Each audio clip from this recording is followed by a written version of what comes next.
ये तो जैसे हमारे गुरुकुलों में पूर्व होता था वैसे ही आप करवा रहे हैं। ये तो आशीर्वाद है। बहुत बड़ी गुरुदेव भगवान, ये सब तभी से हुआ जब से आपका आशीर्वाद मिल पाया, श्री जी की कृपा हुई है गुरुदेव भगवान।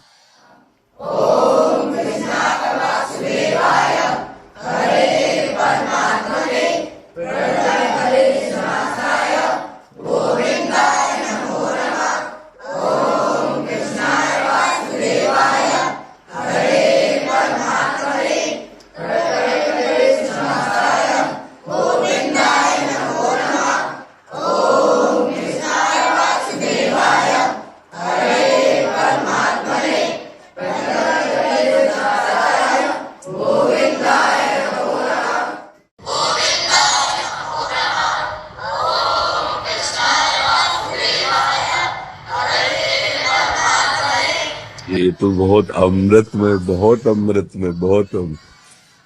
ये आपके आशीर्वाद से ही संभव हो पाया है गुरुदेव ये भगवान। ऐसा ही जो गुरुकुलों में जैसे बच्चे इस समय नाम कीर्तन कर रहे हैं, ऐसे सामवेद यजुर्वेद आदि का गायन होता था और गुरुकुलों में हमें बहुत संतोष हुआ, बहुत अच्छा लगा। भगवान आप पर कृपा करें, आपको और सद्बुद्धि दें, जिससे हमारे देश की नवीन पीढ़ी को आप ऐसे सतमार्ग पर प्रेरित कर रहे हैं।